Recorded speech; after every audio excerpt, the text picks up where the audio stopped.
I am succeeding in a role that is not aligned with my heart and my gut. Bit of a golden handcuff situation, and I'm not culturally aligned with the organization. I'm building a business on the side that has great potential. When do I make the jump? Yeah. So from my perspective, and you probably know what I'm going to say here, if you've read the book Leadership Strategy and Tactics Field Manual, and that is iterative steps. I always utilize the iterative decision-making process.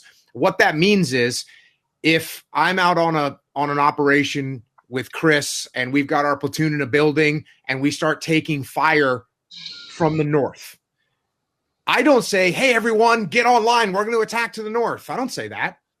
Even though I was known for being a very decisive leader, what I would say in an instant, I would make a very quick, rapid decision. I'd say, Chris, go to the roof and tell me what you see. I would make that decision very quickly. Chris would go up to the roof and say, hey, Jocko, there's one guy over there up to the north with a one AK-47. I'd say, okay, that's good to know. Let's move one building to the north. So we'd move one building to the north. Are we still taking fire? Yeah, we're still taking fire. Chris, go up there and tell me what you see again. Oh, yeah, it's still one guy with an AK-47. We got 30 guys in our platoon, so let's go a little further north. So we move another building to the north. Now I say, Chris, go up there and tell me what you see. And he said, oh, 30 enemy just showed up. They've got a technical vehicle. They've got heavy weapons, and they're starting to move in our direction. Now what do I say? Do I say everyone run away? No, I say, okay, maybe we start moving south. Maybe we get some fire support overhead. So I'm going to make iterative steps, and I'm going to pay attention to the feedback. So in your case, I think, Scott, it's a real obvious answer. We want to mitigate risk as much as possible, right? You have a family. You want to be able to, you're sitting in your house. You want to be able to pay your bills. So we don't want to take risk with our family's financial security by jumping off into this unknown, which is what the new endeavor is, an unknown, right? We don't know what's going to come from that. So what I would do is I would continue to look, we're going to work really hard. We're going to be working 2 jobs until we get this side hustle endeavor up to a point where you go, okay, yep, I can see it. And then you can kind of eventually walk away from the current gig that has the financial stability. I would definitely be putting savings away. And you don't have to wait until you're equal, but you've got to at least see the trajectory that, yeah, we're going to get there. And you can tell the family, the wife and kids, hey, we're going to take a little risk. You know, it's as my parents famously used to tell me, it's going to be a lean Christmas. And like, as long as the family understands it's going to be a lean Christmas, at some point you can make that transition. But I would do it with iterative steps. I would feel very comfortable about my new endeavor, make sure that it has the traction that I think it has. I don't make moves. And this goes back to what we were talking about earlier. I'm not making a move based on hope. I'm not making a move based on, I really love this other endeavor that I'm in. And that's where I'm going to jump into. Because you know what I love doing, Scott? I love surfing and I love doing jiu-jitsu. I don't get paid to surf. You know what I mean? And I can't do that. So even though it's a passion, even though I love it, I know I can't walk away from the rest of my life and go surfing all the time. But I think that's what you do in this scenario. You continue to build out the side project. You're going to be hustling for the next, call it 18 to 24 months. And you should probably be able to judge in the next 6 to 9 months whether this side hustle endeavor has the capability and the opportunity to truly build you a financial life that you want, where you're able to provide for your family. And then, you know, don't lie to yourself. That's where we make the mistake, right? I invented some widget. I can't believe everyone's going to want this widget that I invented. And the market's going to give you the feedback. The widget is not, people either want the widget or they don't. And sometimes we're wrong. So I would take iterative steps. I would be honest with myself about the reality of the side hustle endeavor. And I would be careful about walking away from a secure situation, which is how I provide for my wife and kids, which is ultimately more important than our happiness. You know, our happiness compared to taking care of our wife or kids, like, we don't care about that. You know, right. Now we don't want to stay in a crap job forever. And you absolutely, that was the last point that I'd written down, is you got to have some kind of an exit strategy. Like, regardless, you got to start figuring out an exit strategy where you can move away from this thing that you don't want, because you don't want to be miserable. Make sense, Scott? Yes, sir. Thank you. Jack. What I miss? What I miss, Chris? Nah, it's a good game plan. I mean, I love the way that you laid it out. I love the concept of, there's a certain amount of selfishness that everybody has to be careful of. Am I unhappy? Does that put my family in a bad position?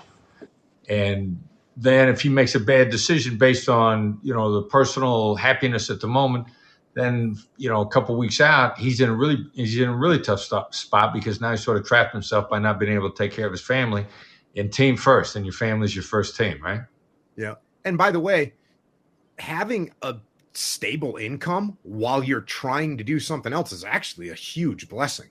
And, you're probably pulling some money from your stable income to put into your new endeavor. So I think it's a win across the board. Make that slow transition and listen to the feedback that the world is giving you.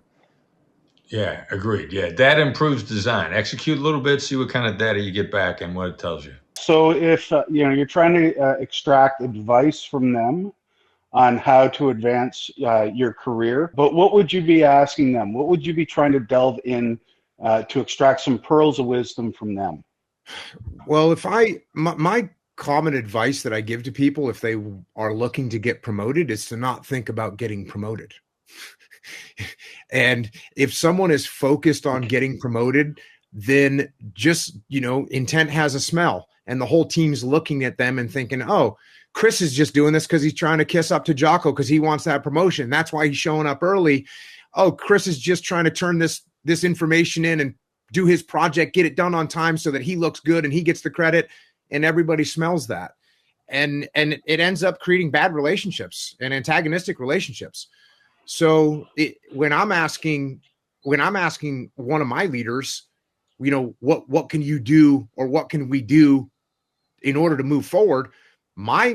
It's the first law of combat leadership for me, which is cover and move, which is how can I best support the team? So when I'm talking to any of my subordinates or my superiors, what I say to them is, hey, how can I help you win? How can I support you? What do you need from me? That's my main concern. Whether someone's up, down, or across the chain of command from me, what can I do to help? How can I support you? Okay. And to be able to develop that type of relationship, are you a naturally empathetic person to be able to develop those relationships where you can just, whether it's talking up or working across or working down? Do you find you're just naturally empathetic to those situations? That's something we'd have to ask a psychologist, but this much I can tell you. If you get inside of an organization, whether it's a SEAL platoon or a consulting business or any type of business or any type of team or any type of organization, the best way for that team to move forward is when they're working together to support each other. And just like I started off talking to Chris and saying that the best quality of a SEAL is the individual that helps other people out and supports the rest of the team and looks out for their friends. That's what makes a SEAL platoon strong. What makes a SEAL platoon strong isn't the number of pull-ups the people can do. It isn't the amount of rounds they can put on target. What makes a SEAL platoon strong is the relationships that they have and the support they give to each other. And so it's the same thing in any team, in any organization. The better relationships you have, the more you support each other, the better the team's going to be. And I learned that very early in the SEAL teams. And that's why it's always been a focus of mine. Whether I'm a psychologically empathetic person, I'm not 100% sure. But I do know that if you want to have a strong team that achieves victory, you have to have a team that looks out for each other. And that's why my number one concern is, how can I help you? Hello everyone, thank you so much for joining today's video. If you're interested in more like it, go ahead and click the bottom right of your screen. Today, I would also like to introduce you to a live learning platform called Fireside. Fireside allows you to tune in with one of our expert negotiation coaches every single week. They will teach you the ins and outs of our effective negotiation techniques.